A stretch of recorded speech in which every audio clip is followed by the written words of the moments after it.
Hello. I think everyone is doing great. तो इस lecture में हम लोग जो है तीन कैटेगरीज जो है वो रह गया था, तो उसको कवर करके जितने भी कैटेगरीज है उसको एंड करते हैं इस लेक्चर में। तो तीन कैटेगरी हम लोग कौन कौन सा पढ़ेंगे। तो सबसे पहला जो कैटेगरी हम लोग आज देखेंगे वो semiconductor integrated circuit layout design. दूसरा जो हम लोग देखेंगे वो है protection of plant varieties and plant breeders right. और थर्ड जो है हम लोग देखेंगे वो है नेशनल बायोडाइवर्सिटी अथॉरिटी। तो ये तीन रिमेनिंग कैटेगरीज बच गए थे, तो ये तीनों को देख करके हमारा जो जितना कैटेगरी है वो कंप्लीट हो जाएगा। तो स्टार्ट करते हैं। लेक्चर को 1.5 2 के स्पीड से देख सकते हैं, और पुराना वाला जितना कवर हो चुका है वो भी देख सकते हैं, तो डिपेंड्स ऑन यू।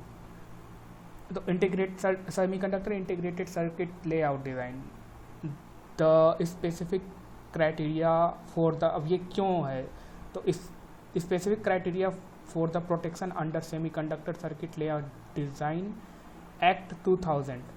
तो क्या क्या, सबसे पहले तो एक बार तो इसका ये सेमीकंडक्टर इंटीग्रेटेड सर्किट क्या है। Semiconductor integrated circuit is defined as the product having transistor or any circuitry element which are formed on semiconductor which is designed to perform a electronic circuitry function। तो आपके पास semiconductor है, आपने उस पे कुछ combinations of components का like transistor, capacitor, register का use करके आपने एक ऐसा फंक्शन तैयार कर लिया जो कि नॉर्मल डे लाइफ में यूज हो सकता है। तो वो सर्किट आपने तैयार किया, तो उसका आपने लेआउट तैयार किया, उसका आपने डिज़ाइन सोचा, लॉजिक सोचा, कैसे कैसे कनेक्टेड होंगे सारी चीज़ सोचा, आपने उस पर अपना टाइम इन्वेस्ट किया, ओवरऑल आपने उसको एज ए प्रोडक्ट बनाया। तो सबसे पहले तो सेमीकंडक्टर इंटीग्रेटेड सर्किट कैसे डिफाइंड है, क्या क्या चीज़ें उसमें कंपोनेंट आती है वो चीज़ बताया उसमें। फिर layout design means A layout is circuitry element like transistor, resistor, capacitor, etc. Let's wire connecting all component have articulated in semiconductor integrated circuit। तो वही ओवरऑल आपके पास लॉजिक प्लस जो आपने लॉजिक का यूज करके with the combination of transistor, register, capacitor आपने एक application based circuit develop किया। तो उसके लिए आपके पास कुछ ना कुछ राइट्स रहने चाहिए और कुछ ना कुछ ऑनरशिप रहना चाहिए कि ये पहले से एग्जिस्टिंग नहीं था ऐसा सर्किट और इसको मैंने डेवलप किया। तो सारी चीज़ें जो है इसका प्रोटेक्शन कैसे होगा, तो इस सेमीकंडक्टर से रिलेटेड तो इसमें ही फॉल आउट करेंगी। ठीक है, तो इसके लिए एक्ट है बनाया हुआ आपका, कौन सा, यही semiconductor circuitry layout design SICLD act 2000। तो ये एक्ट पता रहना चाहिए। ठीक है, तो अब क्या क्या क्राइटेरिया होती है। तो the layout should be original, whatever layout you are making out of semiconductor और with the components that should be original। Distinguishness in design, distinct रहना चाहिए, ऐसा नहीं कि ऑलरेडी से एग्जिस्ट, और नया रहना चाहिए। And capable of distinguishing from other layout design. तो ऑब्वियस है, तभी जो है आप को है उस सर्किट का ऑनरशिप मिलेगा, अदरवाइज आप रजिस्टर नहीं कर सकते हैं। नेक्स्ट मूव ऑन करते हैं। Duration of registration.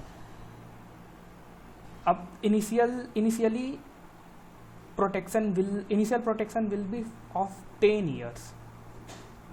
जो शुरू का जो प्रोटेक्शन रहेगा आपको, जैसे कि आपने सर्किट डिज़ाइन कर दिया और आपने रजिस्ट्रेशन कर दिया उसका, तो आपको 10 ईयर्स तक विदाउट योर कंसेंट और विदाउट योर प्रायर कोई भी आपको यूज नहीं कर सकता उस डिज़ाइन को, और करेगा भी तो उसमें आपकी सहमति होगी और आपको कुछ ना कुछ एट द एंड प्रॉफिट मिल रहा होगा।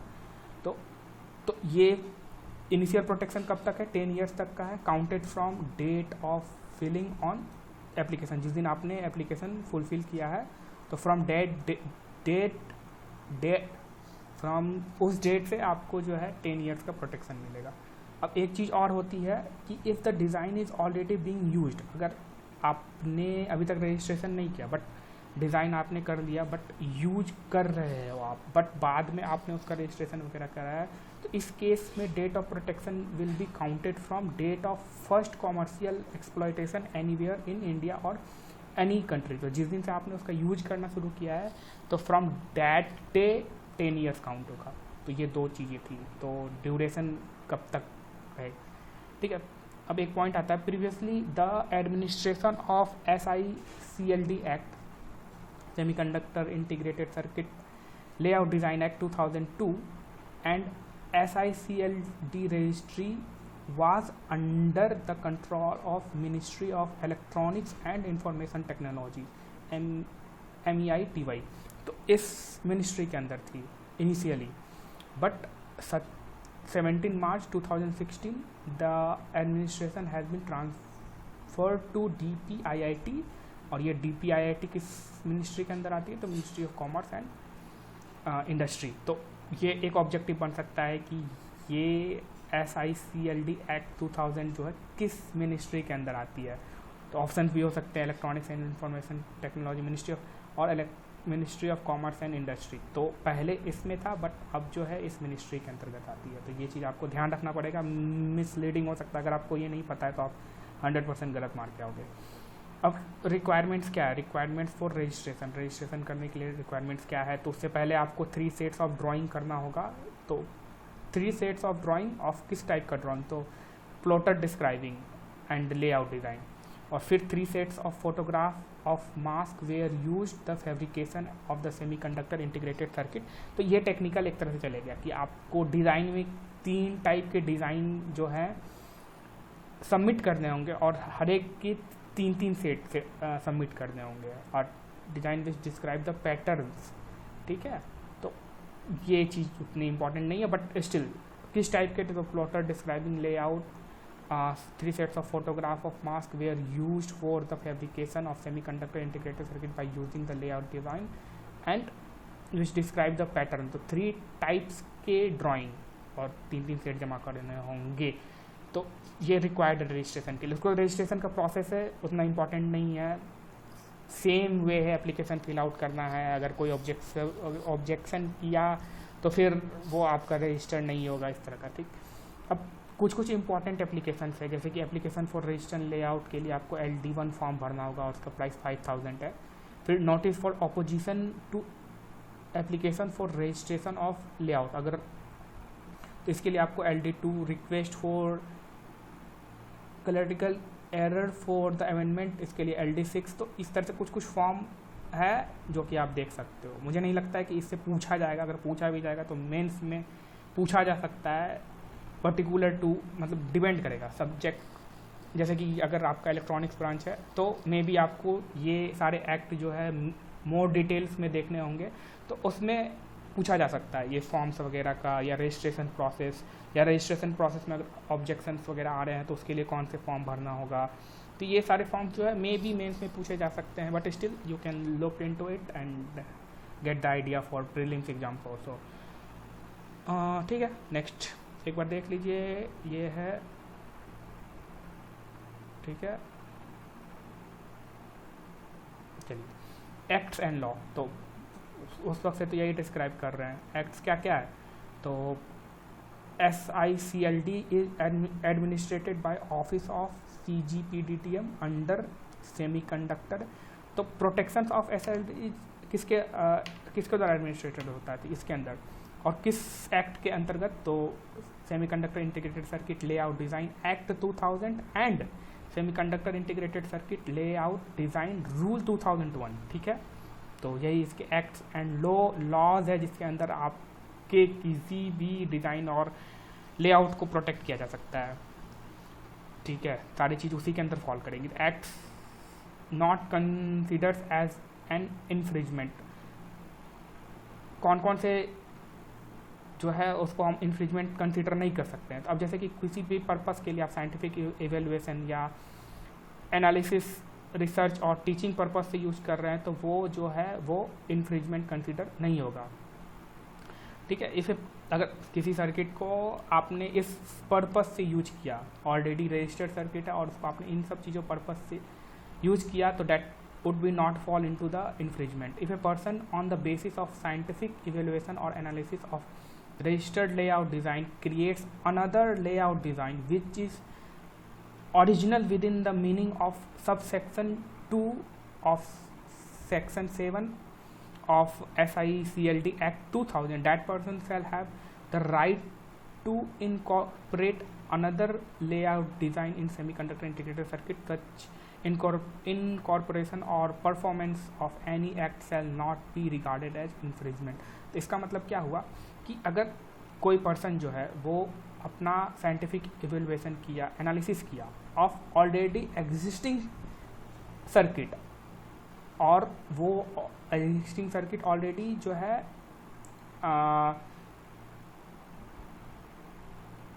ये सबसेक्शन 2 और सेक्शन 7, सबसेक्शन 2 ऑफ सेक्शन 7 जो है उसके अंतर्गत आ रहा है, ठीक है। बट उसका इवेल्युएशन करने के बाद और एनालिसिस करने के बाद जो है उसने क्या किया कि एक न्यू लेआउट तैयार किया by getting the idea from that circuit, और उसको जो न्यू उसने सर्किट लेआउट बनाएगा तो उसको वो जो है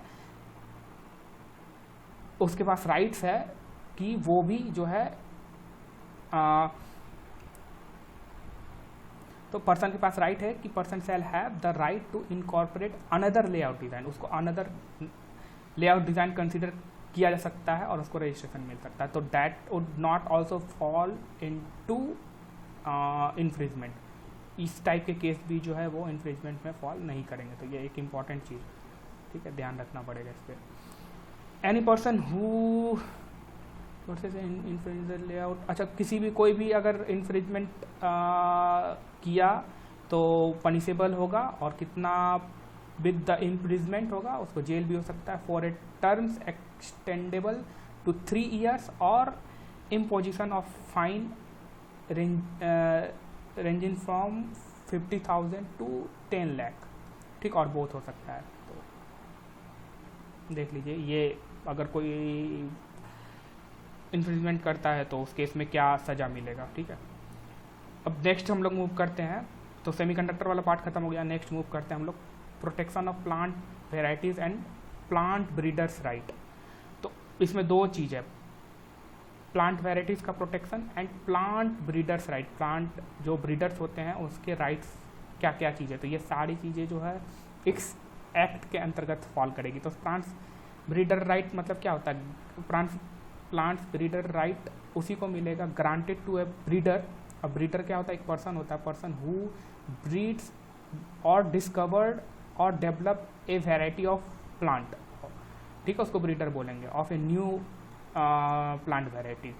तो उसके राइट्स, तो क्योंकि अब क्यों उसको जो है प्रोटेक्शन मिलना चाहिए उस ब्रीडर को, तो plant breeders spend years developing new plant varieties with A superior characteristic that requires financial investment. अब बेचारा नहीं, मतलब जो भी प्लांट ब्रीडर्स हैं वो अब उस पर रिसर्च कर रहे हैं टू डेवलप इस और भी जो है स्पेशल टाइप के क्या बोल सकते हैं उसको, वैराइटीज़ को डेवलप करने के लिए, इन्हेंस वैराइटीज़ को डेवलप करने के लिए जो है वो अब सालों साल मेहनत कर रहे हैं और रिसर्च कर रहे हैं, उसमें उनका फाइनेंशियल इन्वेस्टमेंट भी है। तो ऑब्वियसली ये है कि उनको भी राइट्स रहना चाहिए, जो भी वो आइडिया आ रहा है उनके मन में और जो इम्प्लीमेंट कर रहे हैं, तो they should also have the right to protect their idea for being infringement. तो ये सारी चीज़ें, इसलिए इसका ज़रूरत है। अब international agreement for plant protection, अब इंटरनेशनल लेवल पे क्या क्या एग्रीमेंट्स है फॉर प्लांट प्रोटेक्शन के लिए।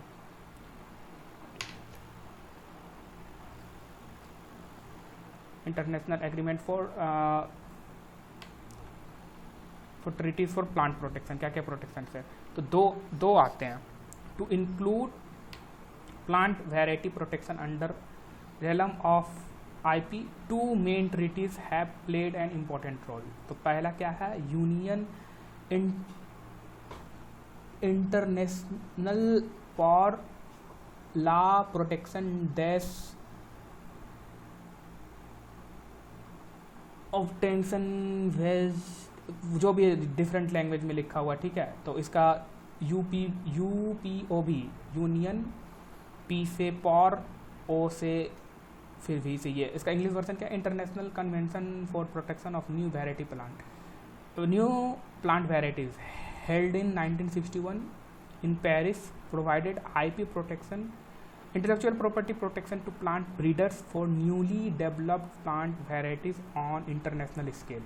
ठीक है, तो ये कन्वेंशन हुआ था, तो उसमें क्या है कि अंडर यूपीओबी एक्ट सुई generous system for protecting plant variety is advocated. तो जब ये चीज़ कन्वेंशन हुआ था तो इसमें क्या बोला गया कि सुई जनरेटेड सिस्टम, डैट मीन्स कि कोई भी कंट्री अपना खुद का एक्ट बना सकता है, what that is what we call sui generated system. तो इस कन्वेंशन में यही सारी चीज़ डिस्कशन हुई। तो एट द एंड यही कंक्लूजन निकला कि अंडर द यूपीओबी एक्ट द सुई generate system for protecting plant varieties is advocated. ठीक, अब दूसरा क्या है एग्रीमेंट, या जो भी बोले आप, दूसरा एग्रीमेंट क्या है कि intellectual related aspect of trade related aspects of intellectual property right, TRIPS agreement. ये भी एग्रीमेंट है। इस एग्रीमेंट में क्या हुआ था कि इन 1995, ये कब हुआ था, 1995 WTO administrated trade TRIPS agreement introduced plant variety protection either through a patent system और थ्रू ए सुई जनरस सिस्टम। तो इस एग्रीमेंट में क्या कंक्लूजन निकाला कि आप जो है plant variety protection either patent system के थ्रू दे सकता है कोई भी कंट्री, और या नहीं तो सुई जनरस सिस्टम के थ्रू दे सकता है। तो दो आइदर वे किसी भी तरह से आप दे सकते हैं। ठीक है, तो ये दो इम्पॉर्टेंट एग्रीमेंट्स है, तो पता रहना चाहिए आपको दोनों एग्रीमेंट्स में क्या क्या हुआ। ठीक, India context for protection of plant. अब इंडिया के कॉन्टेक्स्ट में हम लोग देखते हैं for protection of plant varieties in alignment with TRIPS। अब देखिए TRIPS के in alignment with TRIPS agreement. अभी हम लोग ऊपर में पढ़ा TRIPS एग्रीमेंट में क्या था, इंडिया सेलेक्टेड सुई जनरस सिस्टम। तो इंडिया ने सेलेक्ट किया सुई जनरस सिस्टम, मतलब कि इंडिया खुद अपना एक्ट बनाएगा ओवर दी पेटेंट। तो ओवर दी पेटेंट इंडिया ने चूज किया सुई जनरस सिस्टम। तो इस अंडर दैट इंडिया ने क्या एक्ट निकाला, plant variety protection and farmer right act 2001। तो इंडिया ने ये एक्ट निकाला क्योंकि सुई जनरेटेड सिस्टम था, तो ये इन्होंने अपना एक्ट बनाया। ठीक है, इसको हम लोग PVP एंड FR, PVP मतलब क्या, protections plant variety protection, and FR मतलब फार्मर्स राइट एक्ट 2001। ठीक है, अब ये किस मिनिस्ट्री के अंतर्गत आता है, ministry of agriculture and farmers welfare government of India. ठीक है, उन्होंने इस्टेब्लिश किया PVP एंड FR अथॉरिटी। ठीक है, अब क्या है कि जो भी प्लांट ब्रीडर्स है या फार्मर्स है can register their new plant, वो अपने जो भी न्यू प्लांट को रजिस्टर कर सकते हैं, न्यू प्लांट वेराइटीज़ को रजिस्टर कर सकते हैं with PVR and FR and claims their ownership right. तो ऑनरशिप राइट को क्लेम कर सकते हैं बाय रजिस्ट्रेशन। अब इस डिपार्टमेंट का और क्या क्या काम है ये, तो इस डिपार्टमेंट का और अदर काम क्या क्या है, तो uniformity and stability test guidelines for PV plant varieties, documentation of varieties register, सारे डॉक्यूमेंटेशन कितने टाइप के ऑलरेडी जो है प्लांट वेराइटीज़ जो है रजिस्टर्ड हो चुके हैं, maintenance of national register of plant varieties, फिर maintenance of national gene bank. तो ये सारे ये काम जो है अदर काम जो है ये अथॉरिटी करती है। ठीक है, अब condition for registration of new plant varieties, क्या क्या कंडीशंस है न्यू प्लांट वेराइटीज़ को रजिस्ट्रेशन करने के लिए। तो नोवेलिटी न्यू रहना चाहिए, plant varieties has been exploited earlier than 1 year इन India and earlier than 4 years outside India. ठीक है, डिस्टिंक्टिवनेस डिस्टिंक्ट रहना चाहिए, plant variety is distinct in its essential characteristics from other plant varieties, तो दूसरे plant से वो थोड़ा डिस्टिंक्ट रहना चाहिए, ठीक है। Uniformity, all plants of the plant variety show the same characteristics subjected to variation in generation due to propagation. अब जैसे कि एक जगह यूनिफॉर्म रहना चाहिए, मतलब कि ऐसा नहीं कि हम एक प्लांट को उगाएं तो फल जो है सही निकला, फिर सेम वैरायटी का यूज करके हम उसको दूसरे जगह लेके गए बट जो है उस तरह का क्वालिटी नहीं दिया, तो ये यूनिफॉर्म रहना चाहिए। Stability, through many generation the essential characteristics of plant should not change in terms of quality and content.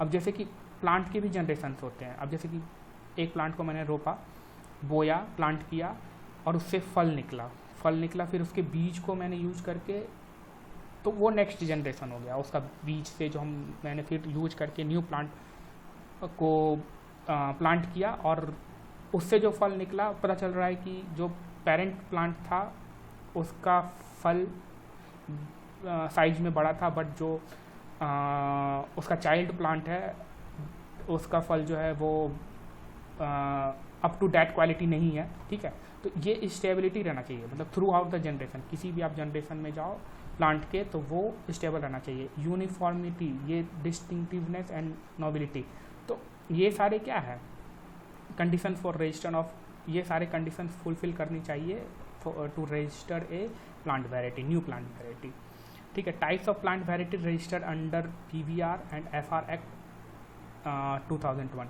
अब कितने तरह के हम प्लांट वेराइटी को रजिस्टर कर सकते हैं, तो उसका भी कैटेगराइजेशन है। जैसे कि न्यू वेराइटी किसको बोलेंगे, तो वो a new variety that confirms the criteria of nobility. तो ऊपर जितना भी हम लोगों ने पढ़ा तो उस क्राइटेरिया को अगर फुलफिल कर रहा है कोई भी वेराइटी, न्यू वेराइटी, तो that would be called new variety. अब एक दूसरा होता है एक्सटेंट वेराइटी। एक्सटेंट वेराइटी क्या होता है कि जैसे कि a variety can be registered as extant variety, जैसे कि मान लेते हैं कि कोई एक सीड है, ठीक है, ये सीड जो है इस एक्ट के अंतर्गत ऑलरेडी रजिस्टर्ड है, ठीक है, notified under section 5 of seed act. अब सीड एक्ट अलग चीज़ है, वो हम लोगों को नहीं पढ़ना है, बट मान लीजिए कि एक सीड है जो कि ऑलरेडी जो है इस एक्ट के अंदर है, तो अब क्या किया, यूजिंग दैट सीड जो है कुछ एक्सटेंडेड वेराइटीज़ आपने डेवलप किया, किसी फार्मर ने डेवलप किया, तो वो फॉल करेगा एक्सटेंडेड वेराइटीज़। तो एक्सटेंडेड वेराइटीज़ में जो भी सीड होगा वो ऑलरेडी नोन होगा, मतलब वो रजिस्टर्ड होगा ऑलरेडी सीड एक्ट 1996 के अंतर्गत, ठीक है। अब फार्मर्स वैरायटी अब क्या हो गया कि this is the variety that is traditionally cultivated, मतलब बहुत लॉन्ग टाइम से या traditionally cultivated and developed by farmers in the field. और ये वैराइटीज़ जो है यूजुअली फार्मर्स के थ्रू जो है वो डेवलप किया हुआ रहता है, और वो बहुत लॉन्ग टर्म से वो कल्टिवेशन करते आ रहे हैं, और बट उन्होंने समहाउ एक न्यू जो है वैरायटी डेवलप कर दिया, ठीक है, वही ट्रेडिशनली कल्टिवेशन जो करते उसके थ्रू ही। तो these varieties can be a wild relative of any variety of which farmer has common knowledge. तो ये न्यू वैरायटी क्या है, एक्सटेंट वैरायटी क्या है, फार्मर्स वैरायटी क्या है, ये चीज़ें पता रहनी चाहिए। और ये पढ़ क्या रहे हैं हम लोग, types of plant varieties registered under. तो इतने टाइप के प्लांट के वैराइटीज़ को आप रजिस्टर्ड कर सकते हैं। और लास्ट क्या है, इसेंशियली डिराइव्ड वैरायटी, मतलब ऊपर से is the variety that is derived from new variety of extent variety और फार्मर्स वैरायटी, ठीक है। तो किसी भी ऊपर में आप उसको अगर ड्राइव करके एक न्यू वैरायटी तैयार कर रहे हैं, मतलब फ्रॉम द फार्मर्स वैरायटी और एक्सटेंट वैरायटी और न्यू वैरायटी से, तो वो जो है किसके अंदर फॉल करेगा, तो इसेंशियली ड्राइव्ड वैरायटी। तो ये 4 तरह के वैरायटीज़ है जिसको कि आप जो है रजिस्टर हो सकता है अंडर PVR FR, ठीक है। तो ये 4 वैरायटी पता रहना चाहिए। अब plant varieties which can not be registered in India. कौन कौन से प्लांट वेराइटीज़ है जो रजिस्टर्ड नहीं हो सकते। Plant varieties whose commercial exploitation is detrimental for the environment के लिए सही नहीं है, और प्लांट और पब्लिक ऑर्डर और पब्लिक मोरालिटी और हेल्थ, और ऑब्वियस बात है ये, तो इस टाइप के प्लांट को रजिस्टर्ड नहीं किया जा सकता। Plant varieties that involve the use of technology which is detrimental to humans, animals और plant life. Plant variety that belongs to genera or species which is not listed in the notification issued by Government of India। इस type के plant varieties को है जो है वो आप register नहीं कर सकते इंडिया में। अब ये आता है duration of plant varieties protection in India. कितना अगर आपको रजिस्टर हो गया आपका प्लांट वेराइटी, तो कितना दिन का ड्यूरेशन है। तो the protection period varies depending on plant variety such as tree. तो ट्री या वेंस में आपको 18 ईयर का, और जो ऊपर हम लोगों ने पढ़ा एक और वेराइटी जो कि था एक्सटेंडेड वेराइटी, कौन सा था, एक्सटेंडेड वेराइटी। तो उसमें जो है उस केस में आपको कितना मिलेगा, 15 ईयर का from the time of variety was government notified under section इतना, एंड अदर क्रॉप्स के लिए आपको 15 ईयर्स का। तो ये ट्रीज फेंस के लिए 18 ईयर, ये ध्यान रखिएगा, और बाकी जो है उसके लिए 15 ईयर का ड्यूरेशन है। अब दो इंटरेस्टिंग केसेस है, पेप्सिको पोटैटो केस और एक है मोनसांतो वर्सेस न्यूजीवेदू सीड लिमिटेड। तो पेप्सिको पोटैटो केस में क्या था, इसमें क्या था, ये पेप्सिको पोटैटो जो है ये पेप्सिको जो है वो एक कंपनी है। तो इन्होंने क्या किया, फाइल किया case against the farmer of Gujarat के फार्मर्स पे केस किया कि ये लोग जो है illegally growing and selling PepsiCo registered hybrid potato plant varieties. तो इन्होंने क्या बोला कि ये लोग जो है इलीगल रूप से जो है ये हाइब्रिड पोटैटो प्लांट वेराइटीज़ जो कि पेप्सिको का था उसका यूज करके प्लांट कर रहे हैं ये फार्मर्स, गुजरात के फार्मर्स इन ईयर 2009 का बात है, 2019 का बात है। तो इसमें क्या किया कि पब्लिक आउटरीच हो गया एंड गवर्नमेंट टू क्या क्या इसको PepsiCo to withdraw the case against the farming community of India. तो फार्मर्स ने बोला कि आप केस को जो है विथड्रॉ करो। सो पेप्सिको ने क्या किया कि उन्होंने उसको केस विथड्रॉ करना पड़ा based on provision of farmer right under the PVR act 2001।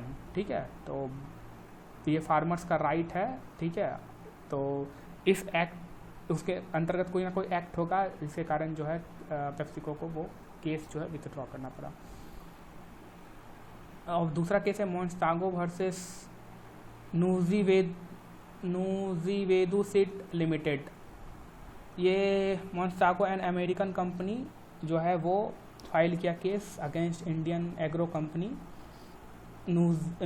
न्यूजीवेदू, ठीक है, इन 2016 में for not paying due patent royalties over infused BT gene cotton variety that was patented bye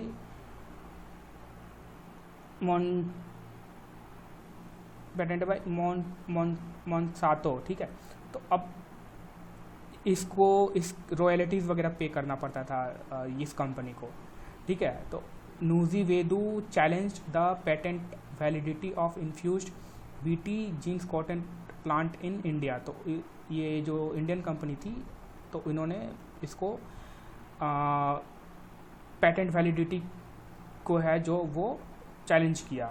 ठीक है, तो एट द एंड क्या conclusion result आया कि as plant और प्लांट, ये इंपॉर्टेंट है यहाँ पे, एज प्लांट्स और plant varieties can not be patented in India.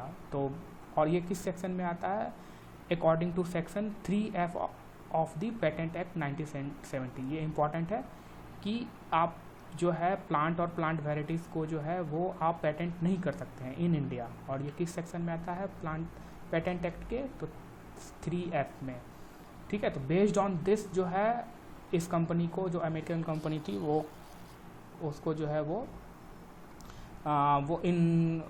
Invalidate हो गया। ठीक है, यही था 2 केस। नेक्स्ट मूव करते हैं नेशनल बायोडाइवर्सिटी अथॉरिटी। तो ये नेक्स्ट कैटेगरी और ये लास्ट कैटेगरी होगा।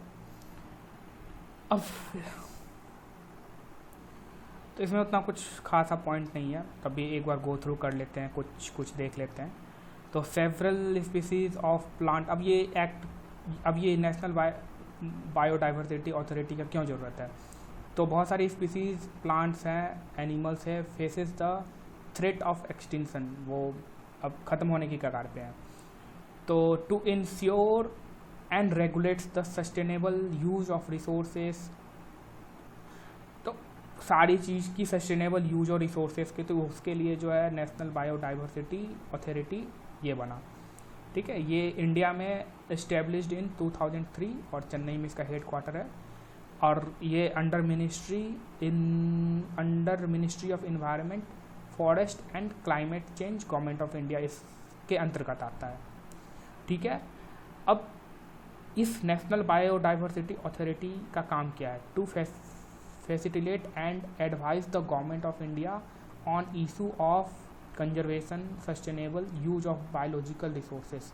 तो ये गाइड करती है, एक तरह से एडवाइस करती है गवर्नमेंट ऑफ इंडिया को इन सब चीज़ों के केस में। ठीक है, अब उसका और काम क्या है? To assist the state government in selection of area of biodiversity importance under subsection 1 of section 37।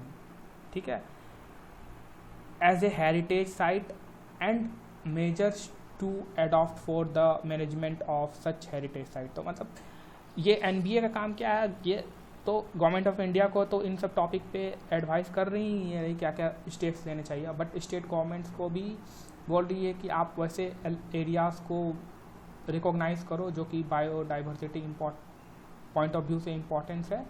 और ये जो है सब सेक्शन 1 सेक्शन 3 वो किस में आएगा? तो वो आएगा बायोडाइवर्सिटी एक्ट 2002 में। तो इसमें क्या बोला गया है कि मतलब ये जो इम्पोर्टेंट साइट्स वगैरह, जो हेरिटेज साइट्स वगैरह है, वो उसके रिकॉग्निशन स्टेट में, तो वो इस सेक्शन के अंतर्गत आएगा। तो और उसका मैनेजमेंट के लिए तो ये सब चीज़ें काम है किसका? एनबीए का। ठीक है,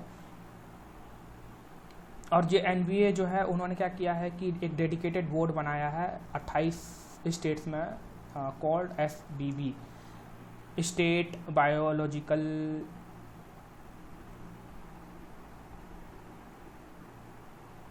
इसका फुल फॉर्म क्या है, ठीक है, जो भी है, उन्होंने 28 स्टेट में डेडिकेटेड बोर्ड्स बनाए, ये पता रहना चाहिए। बायोलॉजिकल डाइवर्सिटी एक्ट 2002, अब क्या है कि in compliance with the United state guide convention for biological diversity CBD, India became a party of CBD in 2002 and enacted the Biological Diversity Act 2002. तो under this convention of biological diversity CBD, ठीक है, तो United nation ने guide किया, उसके अंतर्गत जो है इंडिया ने अपना ये बायोलॉजिकल डाइवर्सिटी एक्ट 2002 एक्ट को निकाला। ठीक है, अब ये एक्ट जो है बायोलॉजिकल रिसोर्स को कैसे डिस्क्राइब करता है, बायोलॉजिकल रिसोर्स को कैसे डिस्क्राइब करता है, तो पढ़ लेते हैं एक बार। तो ये एक्ट बायोलॉजिकल रिसोर्स को इस तरह से डिस्क्राइब करता है कि described as plant, animal and microorganism और part there of their genetic material by product with actual और पोटेंशियल यूज ऑफ वैल्यू। तो रिसोर्स क्या क्या हो गए? बायोलॉजिकल रिसोर्स प्लांट हो सकते हैं, एनिमल हो सकते हैं, माइक्रो ऑर्गेनिज्म हो सकते हैं, और उनके पार्ट्स भी हो सकते हैं, और जेनेटिक मटेरियल भी हो सकते हैं, एंड उनके बाय प्रोडक्ट्स भी हो सकते हैं। किनके? प्लांट्स, एनिमल और माइक्रो ऑर्गेनिज्म के। एक्सक्लूडिंग वैल्यू एडेड प्रोडक्ट, अब ये एक्सक्लूड करता है वैल्यू एडेड प्रोडक्ट, मतलब क्या कि अगर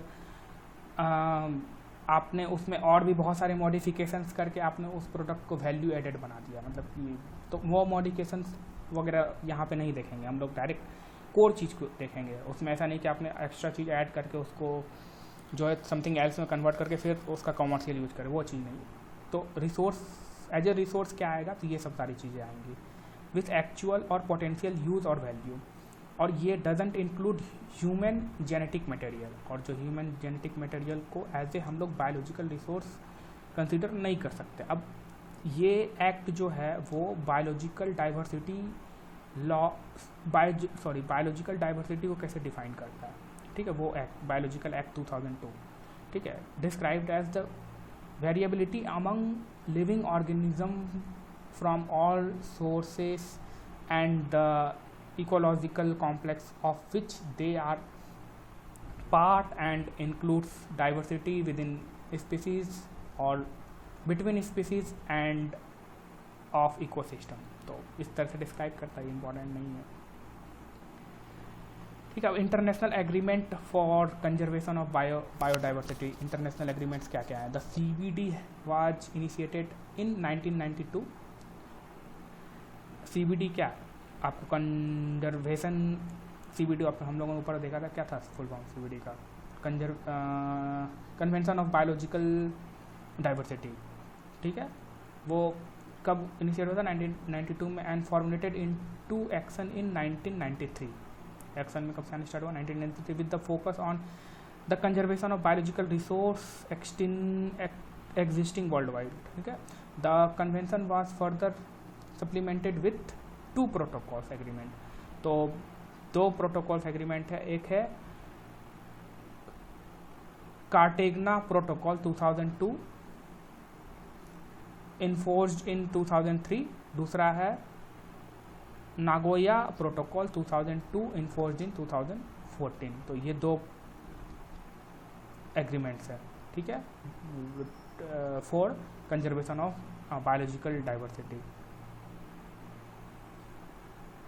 ठीक है। Implementation of biological diversity act 2002, ठीक है। अब इम्प्लीमेंटेशन देखते हैं। In order to enact the biological diversity act 2002, the ministry of environment, forest and climate change, government of India has established 3 body को इस्टेब्लिश किया इन्होंने। तो नेशनल बायोडाइवर्सिटी अथॉरिटी, जो कि अभी हम लोगों ने देखा है, NBA, स्टेट बायोडाइवर्सिटी बोर्ड, ये भी हम लोगों ने देखा, उसका काम क्या था at state level in 28 state, ऊपर में देखा हम लोगों ने। Biological management committees BMC at all local levels. तो ये लोकल लेवल्स पे, ये स्टेट लेवल पे, ये नेशनल लेवल पे, ठीक है।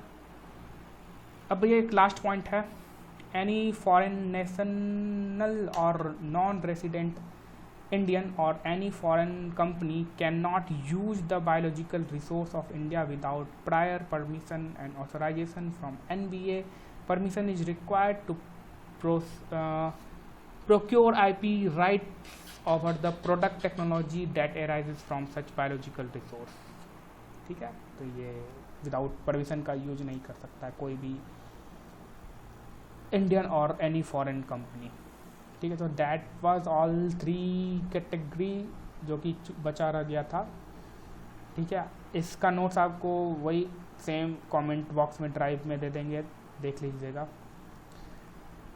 ठीक है। उतना भी कोई डिटेल में नहीं बता रहे हैं, मतलब डिटेल में क्या, जो है सामने है, ठीक है। तो मिलते हैं हम लोग नेक्स्ट लेक्चर में। हम लोग जो है WIPO के बारे में पॉइंट्स देखेंगे और उसमें ही ट्राई करेंगे कि उस WIPO को कवर कर दें।